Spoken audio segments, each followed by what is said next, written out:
Po sa may bayan ng Santo Tomas, ipinatupad po ng lokal na pamahalaan ang 4 na araw na work week para sa mga kawani nito matapos amyendahan ang naunang ordinansa sa pamamagitan ng Executive Order No. 10 Series of 2026. Sa ilalim kasi ng bagong polisiya, magtatrabaho ang mga empleyado sa munisipyo mula Lunes hanggang Huwebes, mula alas 8 ng umaga hanggang alas 5 ng hapon.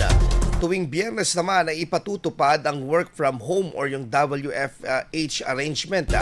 Gayunman, hindi saklaw ng work from home setup ang Municipal Health Office at Local Disaster Risk Reduction and Management Office na mananatiling naka-duty on-site upang matiyak ang tuloy-tuloy na serbisyo.